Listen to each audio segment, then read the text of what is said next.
गढ़चिरौली में कई वर्षों से अल्प मानधन पर कार्य करने के बावजूद प्राथमिक स्वास्थ्य केंद्रों में कार्यरत महिला परिचारिकाओं की विभिन्न समस्याओं पर शासन ध्यान नहीं दे रहा। इसी कारण 19 अगस्त को राज्य भर में एक दिवसीय धरना आंदोलन का आह्वान सीटू से संलग्न अंशकालिक महिला परिचारिक संगठन ने किया था। इसके अंतर्गत गढ़चिरौली जिला परिषद के समक्ष अमोल मार्कवार के नेतृत्व में जिले की सैकड़ों महिलाओं ने जोरदार आंदोलन करते हुए धरना देकर शासन का ध्यान अपनी ओर आकर्षित किया। इस दौरान जिला परिषद के मुख्य कार्यकारी अधिकारी और जिला स्वास्थ्य अधिकारी को संगठन की ओर से एक निवेदन सौंपा गया।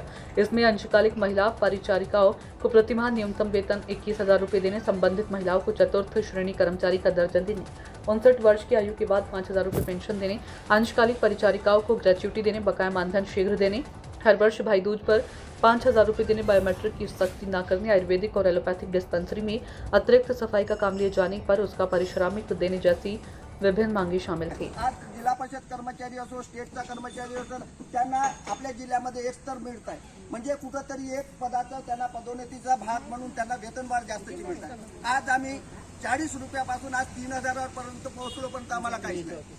आज लागलेल्या आशा, मी आशाच्या विरोधात नाही, प्रशासनाची भूमिका कशी आहे ते पाहून घ्या। आणि त्यांच्या कारण त्यांची संघटना मजबूत असल्यामुळे, एकत्र असल्यामुळे हे होतं। आज तुम्हाला माहिती आहे 2,000 आत्ता लागलेल्या आहे माझ्या, त्यांना मृत्यू झाला की त्यांना आता 50,000 आणि 1,00,000 मिळाला।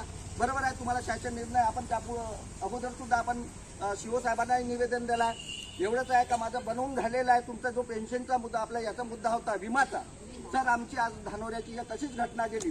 कार्यरत असलेली एएनएम बरोबर गेली, एएनएमला लाभ मिळाला, पण ते आमच्या आशा म्हणजे पीटीएला काहीच लाभ नाही। त्यामुळे आपण हा पण एक प्रस्ताव बनवलेला आहे का जिल्हा परिषद फंडामधून या कर्मचाऱ्याचा विमा काढून यांना लाभ देण्यात, अशा प्रकारचे आपण वेगळे वेगळे कायदे आणि जो आपला त्या दिवशी मी डीएचओ सरांना, मागच्या वेळेस माझ्या भगिनी आल्या होत्या, डीएचओ सरांना बोललं, स्वतः प्रस्ताव बनवून टाका म्हणाले सरांनी। आणि ह्या सर्व गोष्टीसाठी तुम्हाला फक्त एकच विनंती करेन का कोणतेही बॅनर असो, पण अंशकालीन जिथं तुमचा भाज्याचे का अंशकालीनचा मोर्चा आहे, इथं सभा आहे, तर तुम्ही एकत्र व्हायला पाहिजे। नाहीतर काय झाला आतापर्यंतचा विषय सांगतो सर की त्यांनी मोर्चा काढला म्हणून आम्ही जात नाही, त्यांनी सभा घेतली म्हणून हा तुझा भाव ठेवा। माझी एकच कळकळीची विनंती, आज मी तुम्हाला माहिती आहे आज